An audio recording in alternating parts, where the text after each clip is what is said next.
Hey, thank you for checking out this message. Whether you're listening to the podcast or checking out the video archives, we are so grateful for you taking time to listen today. So far this whole summer, we've been working through the New Testament book of Hebrews, and this week we're wrapping up that series with a look at chapter 13. Pastor Joe is speaking today, and he's got some interesting parallels to a movie that you may have seen and some practical application for our lives. So let's jump right in and get to week 8 of Eyes on Jesus.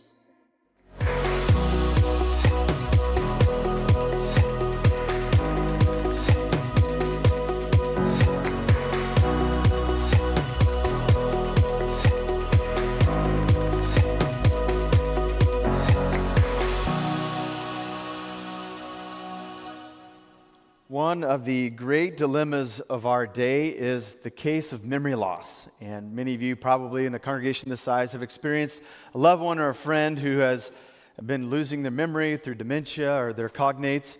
And sometimes this memory loss is just some of the micro stuff that you and I experience every day, right? There's probably somebody in the first 10 seconds of this sermon leaned over the person next to them and said, "What's the name of this young preacher that we have on staff now?" I tend to forget where I park my car. Anybody else with me? Thank you. A couple of you honest ones. But imagine trying to solve a case, a murder case of a loved one while losing your memory. That is the plot of a famous and kind of strange film, Memento, made in 2000. Its lead character, Leonard, has this rare amnesia disease where occasionally his memory will be completely erased. And he loses all bearing of what he should do next. And so he's trying to solve this case. And as a way to try to figure it out and not lose his progress, Leonard comes up with some memory device ideas, like tattooing things on his body that will remind him of where he's been and where he's going. A stack of Polaroid pictures that give him the certain clues that are necessary in order to pick up where he left off before his previous memory loss episode. Now, some of you are already asking the question. You don't have to ask it. I can see it in your eyes. You're saying, what does the film Memento and the New Testament letter of Hebrews that we've been studying all summer long have to do with me in the Christian life for today? Well, I'm glad that you've asked. Here's what I think happens from time to time. Just like Leonard, you and I can have spiritual amnesia, where we lose sight of who we are, where we're supposed to go, and what it all means. And some of the cascading effects of amnesia is that we begin to lose our way, and sometimes the way of Jesus gets exchanged for something else. And so, like Leonard trying to navigate this case that he's working on in Memento, we need to have some memory device things employed for us to help us to remember who we're supposed to be and where we're supposed to go. In the closing of many of the New Testament letters, there's the last chapter of them has sometimes this laundry list of things that the author wants the audience to remember as the final words. And it's certainly the case in Hebrews chapter 13. In Hebrews 13, there's a stack of several commands, and it seems like a vending machine of ideas. In fact, the Renovare Study Bible says that there's no short of 6 practices that the writer of Hebrews wants the audience to understand and to act out. Now, all these practices are under a canopy of the first command. We find in Hebrews 13:1, it says, "Keep on loving one another as brothers and sisters." And then there's this digression of all of these practices. So with the time remaining that I have this morning, I want to go through all these 6 practices as quickly as possible, but I'm going to do so in a unique way. Just like Leonard in Memento, I'm going to stack some Polaroid pictures to help us when we lose our way and find our way back to Jesus, who we'd like to focus on. So the first one is this, is that we keep on loving one another and show hospitality. So verse 2 says this, "Don't forget to show hospitality to strangers." When I think of hospitality, I think of the TV series Derek that maybe you've taken in before Netflix removed it, unfortunately. It's a TV series whose star is Ricky Gervais, and Derek, the main character, is a 50-year-old autistic man who's a part-time worker at a retirement center called Broad Hill. Now, Broad Hill is full of melancholy because it's not like the fun retirement center that some of our loved ones get to go to, but it's the one that's a little bit depressing. In fact, families find Broad Hill because they don't really want to see their aging family members. They just want them to be in a safe place so that when they finally pass away, they can collect in the family inheritance. So there's melancholy all over the place. So even though Derek is not very impressive, he's got some strange quirks about his personality. He seems to make every life better at Broad Hill. He brings light and life to every single person. Whoever watches the show, and I encourage you to watch it after you watch the parents' review thing if you've got children in the room, what you'll find is that Derek gives grace to everyone. And grace heaps up around Derek's life. In fact, can I make a strange confession? I was starting to write a book called The Gospel According to Derek. But then when I started telling people about it, no one had ever watched the TV show before, so I was like, never mind, no one's going to get that book. But grace abounds in this TV show if you're willing to watch it to the end. It's because Derek shows hospitality to every life without exception around him. Hospitality was the driving value of the first century world where the Bible came from. In fact, some people say, there's actually stories of this, that a family would blow their whole monthly budget of food on one night when someone came around their table because they wanted to show them hospitality. It was one of the greatest values coming from this area of the world. But the funny thing about hospitality is this, is that it's not a respecter of persons. In fact, if you chase all its original meaning of hospitality all the way down to its roots, you'll find that hospitality is supposed to be shown also to one's enemies, not just to one's friends. This idea matches the famous teaching of Jesus from the Sermon on the Mount that you know well. It says, if you love those who love you, what reward will you get? Aren't even the tax collectors doing that? And if you greet only your own people, what are you doing more than others? Even the pagans do that. So in short, Jesus says, we have to go beyond the bare minimum of what everyone else is doing. Don't be a respecter of persons, but love and honor, respect, and show hospitality to every single person. Following Jesus will lead us to attend to all sorts of people, not just people just like us, even if we try our hardest to sanitize our life away from all the opponents that we might have in life. Earlier this week, Pastor Rick Warren, tweeted about this idea, about heaven, about what heaven's going to be like. And when he sent this, it sent Christian Twitter on fire for some reason. But this is what he said heaven is going to be. Let's just take this in together. He said, in heaven, you will be a minority. Get used to it.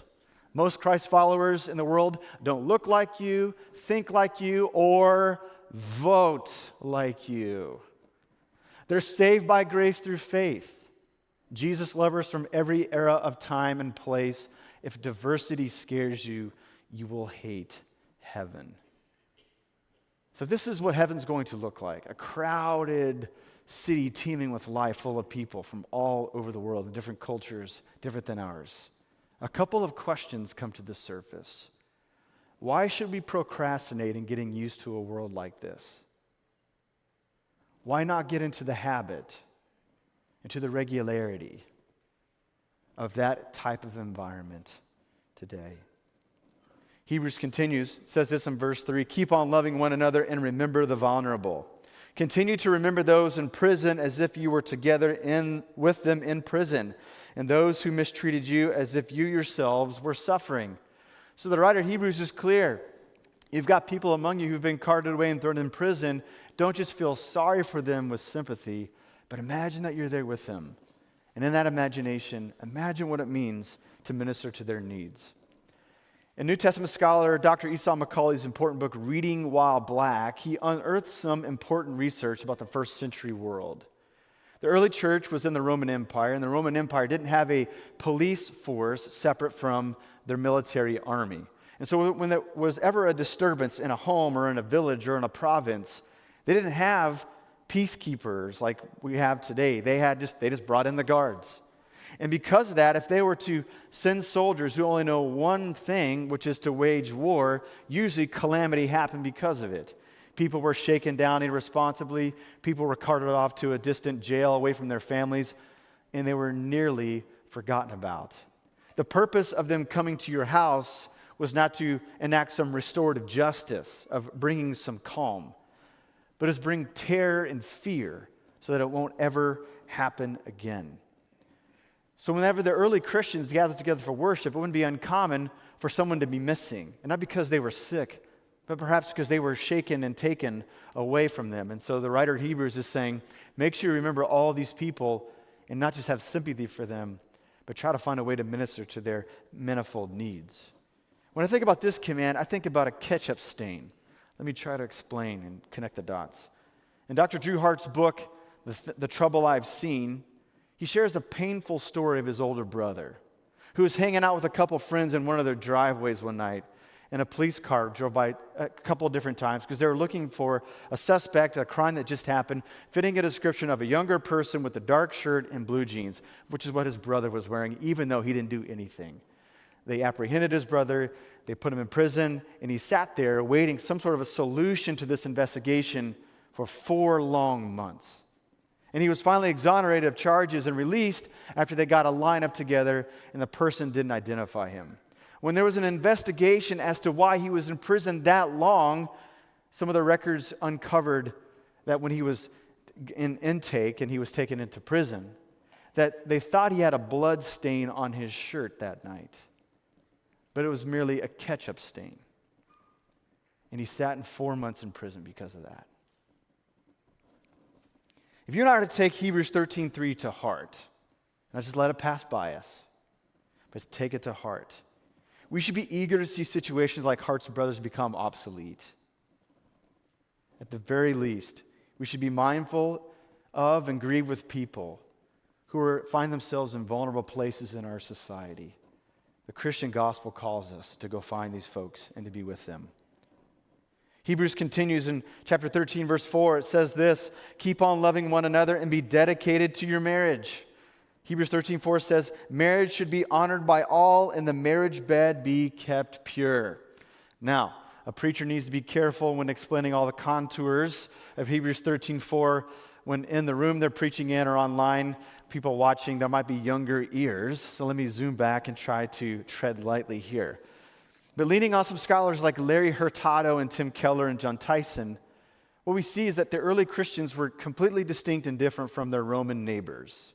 In short, these authors say that their Roman neighbors were promiscuous with their body, but they were stingy with their wallets. While the Christians, as we study their life and the way that they conducted themselves, they were promiscuous with their wallets, but they were stingy with their bodies, leading Pastor John Tyson to say, those early Christians just couldn't seem to keep their wallets in their pants. But we know this dynamic in life behind all of this. We can't splurge on everything. We can't spend lavishly on all things. If we spend lavishly in one thing, it leaves little to spend on the rest. And if we budget a couple of things because we're planning on spending a large sum later, we have to make some decisions to keep things nice and tight so that when the day comes, we can finally splurge on the thing that we've been counting on and waiting for. So I'll say it this way. A marriage thrives when we splurge on a relationship with our spouse. And it languishes when we spend on other things and have little left over for that vital relationship. And when I think about splurging in a marriage, I think about the Old Testament verb to delight, which is something the Old Testament says that God does. He delights in us. In the Old Testament Hebrew, this idea is to crouch and to lean towards something. Think about when a child comes into the room and they just finish an art project and you stoop down to their level and you begin to take in all that they've created. That's to delight in that moment with them. Whenever we do that, we tune out everything else around us and our focus is solely in front of us. My Old Testament professor in seminary, she said that whenever you think of this word, think of a little schoolgirl on a recess ground who creeps up behind the boy that she wants to tease. And when he's not looking, she reaches around and she closes his eyes with her hands in order to have some fun with him. Everything else in the world is tuned out. And the only thing that's important is this boy that she's been doting on. I just want to say this. When we look at a picture like this, for those of us who are married, our relationships used to look like this. We used to have so much creativity and excitement and thrill in our relationship with our spouse. But perhaps over time we were tempted to lose focus and to lose sight and to spend on other things. So the gentle admonition from Hebrews 13 is to delight in the person that we've committed to, and we'll find fulfillment there, and our marriage will flourish because of it. Continuing on in Hebrews 13:5, it says, keep on loving one another and be content. Keep your lives free from the love of money and be content with what you have. The Christian tradition has always been obsessed with this idea of having enough and being content. Because Christians have known over the years that there is a certain threat when a person begins to broaden their horizons and they want to gain more. But something happens when we gain more from what we have. We have more to manage and more to observe. And sometimes what we have and what we need to observe is bigger than what we have the time or the energy and the interest in. And so we have to hire some management tools to help us to manage all the things that we can't attend to. But over time, we start to get a little bit nervous that maybe the management personnel or the management tools that we've employed, maybe they're not helpful, maybe they're not honest, maybe it's not enough. And so we start to pay for things to manage the things that we've paid to manage all the things that we have, and so on and so forth. Here's the deal. Having more money is not the issue. The scripture doesn't say that specifically. It says the fixation, the fascination, the laser beam focus of getting more because you want more is something where the trouble can creep in. So this appeal to contentment's got a history. Back in the Old Testament, you and I remember the story in the wilderness where the people of God are wandering through the wilderness and they're going towards the promised land and they're hungry because of food, they're near starving, and so they raise their voices to God, and so God gives them a provision of manna. You hear the story in Exodus 16 and Numbers 11, and when they wake up one day and God provides manna, it's a flaky white substance that covers the whole ground in front of them. It's like unlimited Wheaties or something like that. But it's something they've never seen before. In fact, the word manna is just the Hebrew question, what is it? I mean, they came out of their tent one day and they said, manna, and, well, the name stuck. But you can imagine the fascination, but also the opportunity the Israelites imagined with all this free food. That because we didn't plant or harvest it, maybe we could take advantage of it all and get more than what we need. But God gave a simple command: only take what you need for today. But those who disobeyed that command and they tried to stuff more in pots in their tents, it rotted there and had maggots all over it because God was trying to teach them a lesson. You can live on enough because enough will be there tomorrow. You can still trust me day after day after day. The lesson of man is for us today too. As Christians, we should be eager knowing that grace has been freely given to us and that God will always be there to give us more and more grace. To figure out what plenty, to figure out what enough is, so that when we have extra after that, we can excel in the grace of giving it away to others. Because the Lord's famous command is, it is more blessed to give than it is to receive. Continuing on, Hebrews 13 says this: keep on loving one another and honor your spiritual leaders. In verse 7 it says, remember your leaders who spoke the word of God to you. Consider the outcome of their way of life and imitate their faith. What we know is that in the early church, they didn't have professional pastors and ministers. So somebody who was leading in the church, they had a job to manage, they had a family to manage, and then on top of that, because they had interest and giftings in church leadership, they would do some church work. And so many of the leaders among them didn't have a church office and an office and to do all their study, and they were probably cobbling out their sermons over the dinner table in the waning minutes of the average Tuesday night. And so there's this sense that this is a good picture of what a spiritual leader looks like. It's one of the people of God, not someone who's elevated and above them, right? When I think about the great picture, a great metaphor for a spiritual leader, I think of a group fitness instructor. So if you ever were to do this, you go down to the YMCA, you get into a group fitness class. You know that like there's rows and rows of people being voluntarily tortured in a group fitness class. But there's someone with like a Britney Spears microphone on yelling at them. But like as they're leading the class, they're also doing the exercise with the rest of the group. It's not like the old gym coach who sat on a chair and said, run more laps. It's so condescending, right? Like, you come out here and do it with us, man. Like, it's not like that at all. They journey among the crowd. They say, hey, bend your knees more, stand a little taller, make sure you do full repetitions. But they're also doing the work themselves. They have to wipe off sweat at the end of class as well. That's a great picture of a spiritual leader. But the spiritual leader, like the group fitness instructor, has to have the chance to challenge us, not just to keep us where we are. A group fitness instructor is not worth it if they just if you're in the same shape, 6 months later that you were when you started going regularly to the class. An instructor has to have a chance to stretch and to work on us. A sad reality of the church today is that there's a dilemma in leadership in the church. In a good way, congregation members are begging for spiritual leaders to be informed, to know how to interpret these ancient texts, to know our Christian story, to try to figure out what it means to do so in an ever-changing time like our own. That's a lot of work. And in order to be equipped for this work, many of us go to get extra terminal degrees, and they give us this master's degree at the end of it called the Master of Divinity, and then you're prepared to lead in a church. But as you know, if you go get some extra degrees, you get some student loan debt. They give you a diploma, and they give you a notice that you're going to be in permadebt for the rest of your life to the glory of God. Go and be fruitful and multiply. In order to pay down this student loan debt that we've stockpiled in order to be a leader in the church, it's good to have a stable job and to live frugally. In order to keep that stable job, you need to keep this positive rapport with the congregation where you work at. Here's the deal, though. Over time, ministry leaders take less chances, and sometimes leaders even decide that it's easier to cave into the pressures of a couple of key stakeholders who, if they don't like the direction you're taking the church, could make your life pretty miserable or completely upend it. And sometimes all that training and all that interest of uncovering the ancient way of Jesus for a modern time begins to be covered up, and we begin to lose our way.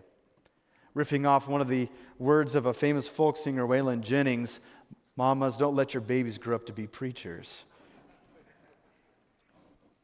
If we're not careful, we could actually form ministry leaders into always agreeable peers of ours who keep our lives comfortable instead of the group fitness instructors who challenge us to deepen our faith. But let's be honest, as spiritual leaders, we're not perfect. We're far from it. We're a bunch of knuckleheads too. But we have devoted our life to try to honor the story of Jesus and try to make it as accessible to the congregation around us. And so we try to do so with great effort, with great originality and creativity.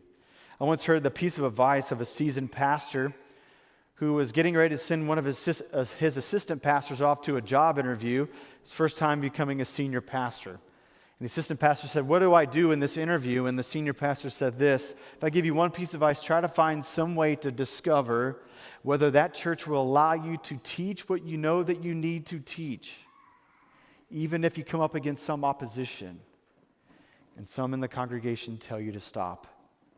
Will there be an allowance for you to keep going and keep leading?" If we can somehow broker this agreement of having spiritual leaders as one of congregation, but also honored because of all the training and all the interest they put into leading the local church, we will find great things happening in our midst as the people of God. Which leads us to the last thing that we can share from Hebrews 13, verse 9. It says this: "Keep on loving one another and keep sound teaching." Verse 9 says, "Do not be carried away by all kinds of strange teachings. It is good for our hearts to be strengthened by grace." Doing ministry work for 20 years now, I am so amazed how God transforms hearts. What I've discovered is that no one life is the same. Even though we share the same message, we worship the same Jesus, God does something different from life to life. And not only that, but now that the Christian story has gone on for some centuries now, the epicenter of our faith has bounced all over the globe, and there's people in Mogadishu who are having the same spiritual experiences as those in Mays, Kansas today. In a mystery, this one message is influencing so many lives. So those with the interest of how does this happen in this great mystery of life transformation, how does this work? I remember listening to a rabbi teach on this idea of transformation one time. And this is what he said. He said, "This is all I know, that all of us have a hardened heart at some level in our life. We don't want to be told what to do. We don't want to be lectured. We don't want to be browbeaten into things. And so there's a hardness in our heart." He's like, but what happens is the teachings of our God are laid upon the surface of our hardened heart like heavy bricks in formation. And over time, with the careful placement of these heavy bricks, all of a sudden some cracks begin to open up in the ground beneath them into the soil of our human hearts. And those cracks over time get larger and larger, and bit by bit, words of truth seep in, and it goes down to the deepest part, the softest part of who we are. And we begin this interesting renovation process. And slowly over time, we're a completely different person than the person that we began this journey with. That's how Christian truth transforms us. So with that in mind, I say to the seeker in the room or online this morning, you're wondering if you're ever going to get it. Are the questions going to be completely answered to the point where I can stop all the searching?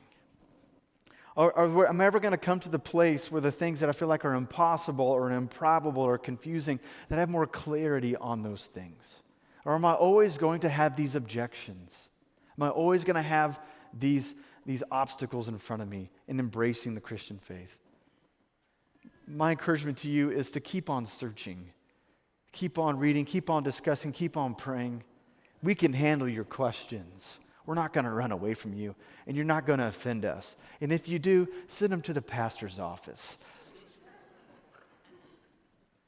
But just like a mom who carries their first baby home and they're freaked out, how do I nourish and care for this priceless being that I've been given charge of? And they're afraid, they've never been in this situation before.